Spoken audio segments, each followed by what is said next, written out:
بسم اللہ الرحمن الرحیم۔ شروع اللہ کا نام لے کر جو بڑا مہربان نہایت رحم والا ہے۔ اے پیغمبر، اللہ سے ڈرتے رہنا اور کافروں اور منافقوں کا کہا نہ ماننا۔ بے شک اللہ جاننے والا ہے، حکمت والا ہے۔ اور جو کتاب تم کو تمہارے پروردگار کی طرف سے وحی کی جاتی ہے اسی کی پیروی کیے جانا۔ بے شک اللہ تمہارے سب اعمال سے خبردار ہے۔ اور اللہ پر بھروسہ رکھنا اور اللہ ہی کارساز کافی ہے۔ اللہ نے کسی آدمی کے پہلو میں دو دل نہیں بنائے، اور نہ تمہاری بیویوں کو جن کو تم ماں کہہ بیٹھتے ہو تمہاری ماں بنایا، اور نہ تمہارے لے پالکوں کو تمہارے بیٹے بنایا۔ یہ سب تمہارے منہ کی باتیں ہیں، اور اللہ تو سچی بات فرماتا ہے اور وہی سیدھا رستہ دکھاتا ہے۔ مومنو، منہ بولے بیٹوں کو ان کے باپوں کے نام سے پکارا کرو کہ اللہ کے نزدیک یہی بات درست ہے۔ اگر تم کو ان کے باپوں کے نام معلوم نہ ہو تو دین میں وہ تمہارے بھائی اور دوست ہیں، اور جو بات غلطی سے ہو گئی ہو اس کا تم پر کچھ گناہ نہیں، لیکن جو قصد دلی سے کرو اس پر مواخذہ ہے، اور اللہ بخشنے والا ہے، مہربان ہے۔ پیغمبر مومنوں پر ان کی جانوں سے بھی زیادہ حق رکھتے ہیں، اور پیغمبر کی بیویاں لوگوں کی مائیں ہیں، اور رشتہ دار آپس میں کتاب اللہ کی روح سے مسلمانوں اور مہاجروں کے مقابلے میں ایک دوسرے کے ترکے کے زیادہ حقدار ہیں، مگر یہ کہ تم اپنے دوستوں کے ساتھ احسان کرنا چاہو۔ یہ حکم کتاب یعنی قرآن میں لکھ دیا گیا ہے۔ اور جب ہم نے پیغمبروں سے ان کا عہد لیا، اور تم سے اور نوح سے اور ابراہیم سے اور موسیٰ سے اور مریم کے بیٹے عیسیٰ سے، اور ہم نے عہد بھی ان سے پکا لیا تاکہ سچ کہنے والوں سے ان کی سچائی کے بارے میں اللہ دریافت کرے، اور اس نے کافروں کے لیے دکھ دینے والا عذاب تیار کر رکھا ہے۔ مومنو، اللہ کی اس مہربانی کو یاد کرو جو اس نے تم پر اس وقت کی جب فوجیں تم پر حملہ کرنے کو آئیں تو ہم نے ان پر آندھی چھوڑ دی اور ایسے لشکر نازل کیے جن کو تم دیکھ نہیں سکتے تھے، اور جو کام تم کرتے ہو اللہ ان کو دیکھ رہا ہے۔ جب وہ لوگ تمہارے اوپر اور نیچے کی طرف سے تم پر چڑھ آئے، اور جب تمہاری آنکھیں پھر گئیں اور دل مارے دہشت کے گلوں تک پہنچ گئے، اور تم اللہ کی نسبت طرح طرح کے گمان کرنے لگے، اس موقع پر مومن آزمائے گئے اور سختی سے ہلا ہلا دیے گئے۔ اور جب منافق اور وہ لوگ جن کے دلوں میں بیماری تھی کہنے لگے کہ اللہ اور اس کے رسول نے تو ہم سے محض دھوکے کا وعدہ کیا تھا، اور جب ان میں سے ایک جماعت کہتی تھی کہ اے اہل یثرب، یہاں تمہارے ٹھہرنے کا مقام نہیں تو لوٹ چلو، اور ایک گروہ ان میں سے پیغمبر سے اجازت مانگنے اور کہنے لگا کہ ہمارے گھر کھلے پڑے ہیں، حالانکہ وہ کھلے نہیں تھے، وہ تو صرف بھاگنا چاہتے تھے۔ اور اگر فوجیں اطراف مدینہ سے ان پر آ داخل ہوں پھر ان سے خانہ جنگی کے لیے کہا جائے تو فوراً کرنے لگیں، اور اس کے لیے بہت کم توقف کریں، حالانکہ پہلے اللہ سے اقرار کر چکے تھے کہ پیٹھ نہیں پھیریں گے۔ اور اللہ سے جو اقرار کیا جاتا ہے اس کی ضرور پرسش ہوگی۔ کہہ دو کہ اگر تم مرنے یا مارے جانے سے بھاگتے ہو تو بھاگنا تم کو فائدہ نہیں دے گا، اور اس صورت میں تم بہت ہی کم فائدہ اٹھاؤ گے۔ کہہ دو کہ اگر اللہ تمہارے ساتھ برائی کا ارادہ کرے تو کون تم کو اس سے بچا سکتا ہے، یا اگر تم پر مہربانی کرنا چاہے تو کون اس کو ہٹا سکتا ہے۔ اور یہ لوگ اللہ کے سوا کسی کو نہ اپنا دوست پائیں گے اور نہ مددگار۔ اللہ تم میں سے ان لوگوں کو بھی جانتا ہے جو لوگوں کو منع کرتے ہیں اور اپنے بھائیوں سے کہتے ہیں کہ ہمارے پاس چلے آؤ، اور وہ لڑائی میں نہیں آتے مگر کم، یہ اس لیے کہ تم سے بخل کرتے ہیں۔ پھر جب ڈر کا وقت آئے تو تم ان کو دیکھو کہ تمہاری طرف دیکھ رہے ہیں، اور ان کی آنکھیں اسی طرح پھر رہی ہیں جیسے کسی کو موت سے غشی آ رہی ہو۔ پھر جب خوف جاتا رہے تو تیز تیز زبانوں کے ساتھ تمہارے بارے میں باتیں کریں اور مال میں بخل کریں۔ یہ لوگ حقیقت میں ایمان لائے ہی نہ تھے، تو اللہ نے ان کے اعمال برباد کر دیے، اور یہ اللہ کو آسان تھا۔ یہ لوگ خوف کے سبب خیال کرتے ہیں کہ فوجیں نہیں گئیں، اور اگر لشکر آ جائیں تو تمنا کریں کہ کاش خانہ بدوشوں میں جا رہے، اور تمہاری خبر پوچھا کریں، اور اگر تمہارے درمیان ہو تو لڑائی نہ کریں مگر کم۔ مسلمانوں، تم کو اللہ کے رسول کی پیروی کرنی بہتر ہے، یعنی ہر اس شخص کو جسے اللہ سے ملنے اور روز قیامت کے آنے کی امید ہو، اور وہ اللہ کا ذکر کثرت سے کرتا ہو۔ اور جب مومنوں نے کافروں کے لشکر کو دیکھا تو کہنے لگے یہ وہی ہے جس کا اللہ اور اس کے پیغمبر نے ہم سے وعدہ کیا تھا، اور اللہ اور اس کے پیغمبر نے سچ کہا تھا، اور اس سے ان کا ایمان اور اطاعت اور زیادہ ہو گئی۔ مومنوں میں کتنے ہی ایسے شخص ہیں کہ جو اقرار انہوں نے اللہ سے کیا تھا اس کو سچ کر دکھایا۔ پھر ان میں بعض ایسے ہیں جنہوں نے اپنی نظر پوری کر دی یعنی جان دے دی، اور بعض ایسے ہیں کہ انتظار کر رہے ہیں، اور انہوں نے اپنے قول کو ذرا بھی نہیں بدلا، تاکہ اللہ سچوں کو ان کی سچائی کا بدلہ دے اور منافقوں کو چاہے تو عذاب دے یا ان پر مہربانی فرمائے۔ بے شک اللہ بخشنے والا ہے، مہربان ہے۔ اور جو کافر تھے ان کو اللہ نے پھیر دیا، وہ اپنے غصے میں بھرے ہوئے تھے، کچھ بھلائی حاصل نہ کر سکے، اور اللہ مومنوں کے لیے لڑائی میں کافی ہو گیا، اور اللہ زور آور ہے، غالب ہے۔ اور اس نے اہل کتاب میں سے جن لوگوں نے ان کی یعنی مکے والوں کی مدد کی تھی ان کو ان کے قلعوں سے اتار دیا اور ان کے دلوں میں دہشت ڈال دی، تو بعض کو تم قتل کر دیتے تھے اور بعض کو قید کر لیتے تھے، اور ان کی زمین اور ان کے گھروں اور ان کے مال کا اور اس زمین کا جس میں تم نے پاؤں بھی نہیں رکھا تھا اس نے تم کو وارث بنا دیا، اور اللہ ہر چیز پر قدرت رکھتا ہے۔ اے پیغمبر اپنی بیویوں سے کہہ دو کہ اگر تم دنیا کی زندگی اور اس کی زینت و آرائش چاہتی ہو تو آؤ میں تمہیں کچھ مال دوں اور اچھی طرح سے رخصت کر دوں،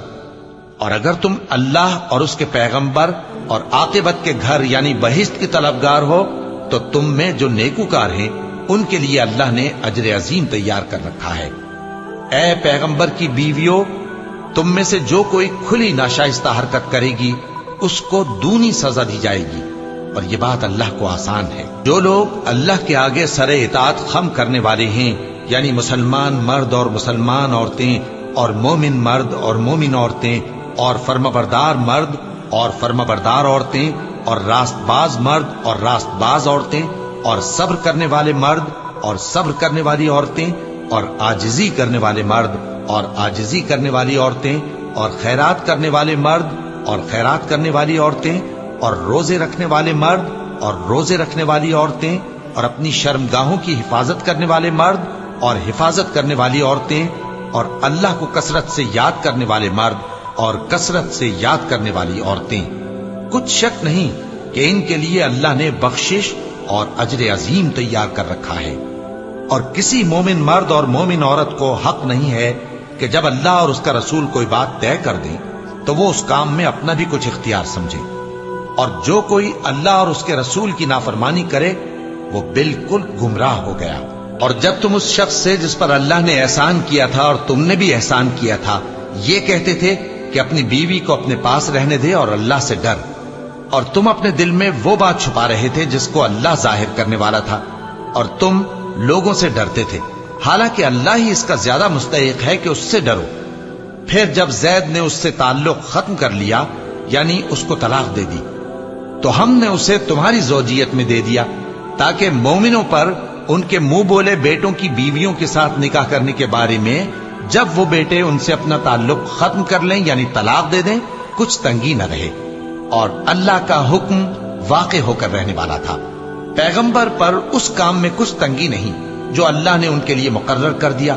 اور جو لوگ پہلے گزر چکے ہیں ان میں بھی اللہ کا یہی دستور رہا ہے، اور اللہ کا حکم ٹھہر چکا تھا، یعنی ان پیغمبروں میں جو اللہ کے پیغام جوں کہ توں پہنچاتے اور اس سے ڈرتے اور اللہ کے سوا کسی سے نہیں ڈرتے تھے، اور اللہ ہی حساب کرنے کو کافی ہے۔ محمد صلی اللہ علیہ وآلہ وسلم تمہارے مردوں میں سے کسی کے والد نہیں ہیں، لیکن اللہ کے پیغمبر اور نبیوں کی مہر یعنی سلسلہ نبوت کو ختم کر دینے والے ہیں، اور اللہ ہر چیز سے واقف ہے۔ اے اہل ایمان، اللہ کا بہت بہت ذکر کیا کرو اور صبح و شام اس کی پاکی بیان کرتے رہو، وہی تو ہے جو تم پر رحمت بھیجتا ہے اور اس کے فرشتے بھی، تاکہ تم کو اندھیروں سے نکال کر روشنی کی طرف لے جائے، اور اللہ مومنوں پر مہربان ہے۔ جس روز وہ اس سے ملیں گے تو ان کا تحفہ اللہ کی طرف سے سلام ہوگا، اور اس نے ان کے لیے عمدہ ثواب تیار کر رکھا ہے۔ اے پیغمبر، ہم نے تم کو گواہی دینے والا اور خوشخبری سنانے والا اور خبردار کرنے والا بنا کر بھیجا ہے، اور اللہ کی طرف اسی کے حکم سے بلانے والا اور چراغ روشن۔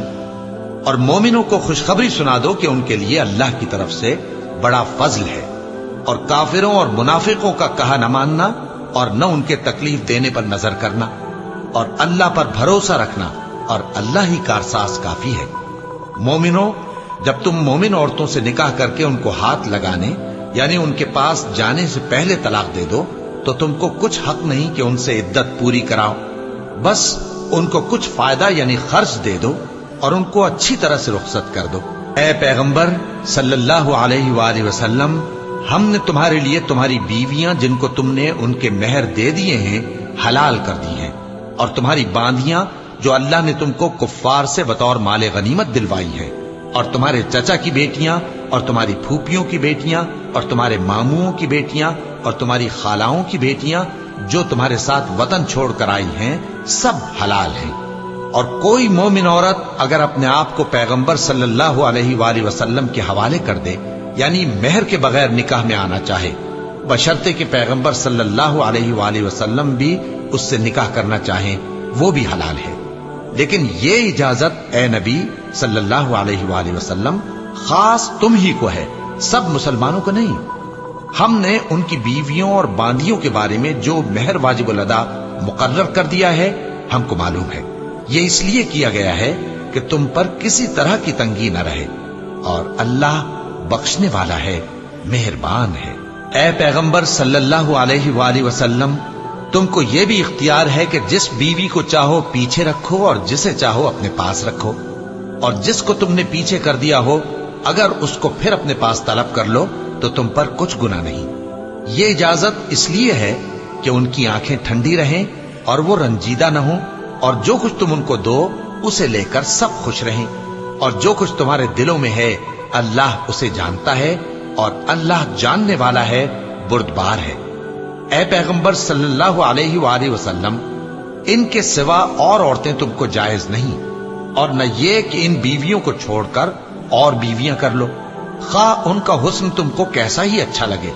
مگر وہ جو تمہارے ہاتھ کا مال ہے یعنی باندیوں کے بارے میں تم کو اختیار ہے، اور اللہ ہر چیز پر نگاہ رکھتا ہے۔ مومنوں، پیغمبر صلی اللہ علیہ وآلہ وسلم کے گھروں میں نہ جایا کرو مگر اس صورت میں کہ تم کو اجازت دی جائے یعنی کھانے کے لیے بلایا جائے جبکہ اس کے پکنے کا انتظار بھی نہ کرنا پڑے، لیکن جب تمہاری دعوت کی جائے تو جاؤ، اور جب کھانا کھا چکو تو چل دو، اور باتوں میں جی لگا کر نہ بیٹھ رہو۔ یہ بات پیغمبر صلی اللہ علیہ وآلہ وسلم کو ایذا دیتی تھی، اور وہ تم سے حیا کرتے تھے اور کہتے نہیں تھے، لیکن اللہ سچی بات کے کہنے سے نہیں شرماتا، اور جب پیغمبر صلی اللہ علیہ وآلہ وسلم کی بیویوں سے کوئی سامان مانگو تو پردے کے باہر سے مانگو، یہ تمہارے اور ان کے دلوں کے لیے بہت پاکیزگی کی بات ہے۔ اور تم کو یہ شایع نہیں کہ رسول اللہ صلی اللہ علیہ وآلہ وسلم کو تکلیف دو، اور نہ یہ کہ ان کی بیویوں سے کبھی ان کے بعد نکاح کرو، بے شک یہ اللہ کے نزدیک بڑا گناہ کا کام ہے۔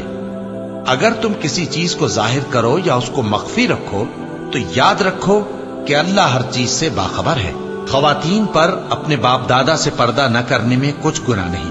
اور نہ اپنے بیٹوں سے اور نہ اپنے بھائیوں سے اور نہ اپنے بھتیجوں سے اور نہ اپنے بھانجوں سے، نہ اپنی سی خواتین سے اور نہ اپنے باندی غلاموں سے۔ اور اے خواتین، اللہ سے ڈرتی رہو، بے شک اللہ ہر چیز سے واقف ہے۔ اللہ اور اس کے فرشتے اس پیغمبر صلی اللہ علیہ وآلہ وسلم پر درود بھیجتے ہیں، مومنو تم بھی ان پر درود بھیجو اور خوب سلام بھیجا کرو۔ جو لوگ اللہ اور اس کے پیغمبر صلی اللہ علیہ وآلہ وسلم کو اذیت پہنچاتے ہیں ان پر اللہ دنیا اور آخرت میں لعنت کرتا ہے، اور ان کے لیے اس نے ذلیل کرنے والا عذاب تیار کر رکھا ہے۔ اور جو لوگ مومن مردوں اور مومن عورتوں کو ایسے کام کی تہمت سے جو انہوں نے نہ کیا ہو ایذا دیں تو انہوں نے بہتان کا اور کھلے گناہ کا بوجھ اپنے سر پر رکھا۔ اے پیغمبر صلی اللہ علیہ وآلہ وسلم، اپنی بیویوں اور بیٹیوں اور مسلمانوں کی عورتوں سے کہہ دو کہ باہر نکلا کریں تو اپنے چہروں پر چادر لٹکا کر گھونگھٹ نکال لیا کریں، یہ چیز ان کے لیے موجب شناخت و امتیاز ہوگی، تو کوئی ان کو ایزا نہ دے گا، اور اللہ بخشنے والا ہے، مہربان ہے۔ اگر منافق اور وہ لوگ جن کے دلوں میں روگ ہے اور جو مدینے کے شہر میں بری بری خبریں اڑایا کرتے ہیں اپنی حرکتوں سے باز نہ آئیں گے تو ہم تم کو ان کے پیچھے لگا دیں گے، پھر وہ تمہارے پڑوس میں نہ رہ سکیں گے مگر تھوڑے دن، وہ بھی پھٹکارے ہوئے، جہاں پائے گئے پکڑے گئے اور جان سے مار ڈالے گئے۔ جو لوگ پہلے گزر چکے ہیں ان کے بارے میں بھی اللہ کی یہی عادت رہی ہے، اور تم اللہ کی عادت میں تغیر و تبدل نہ پاؤ گے۔ لوگ تم سے قیامت کی نسبت دریافت کرتے ہیں کہ کب آئے گی، کہہ دو کہ اس کا علم اللہ ہی کو ہے، اور تمہیں کیا پتا، ہو سکتا ہے قیامت قریب ہی آ گئی ہو۔ بے شک اللہ نے کافروں پر لعنت کی ہے اور ان کے لیے جہنم کی آگ تیار کر رکھی ہے، اس میں وہ ہمیشہ ہمیشہ رہیں گے، نہ کسی کو دوست پائیں گے اور نہ مددگار۔ ہم نے بار امانت کو آسمانوں اور زمین اور پہاڑوں پر پیش کیا تو انہوں نے اس کے اٹھانے سے انکار کیا اور اس سے ڈر گئے، اور انسان نے اس کو اٹھا لیا، بے شک وہ بڑا ظالم، بڑا جاہل ہے۔ تاکہ اللہ منافق مردوں اور منافق عورتوں اور مشرک مردوں اور مشرک عورتوں کو عذاب دے، اور اللہ مومن مردوں اور مومن عورتوں پر مہربانی کرے، اور اللہ تو بخشنے والا ہے، مہربان ہے۔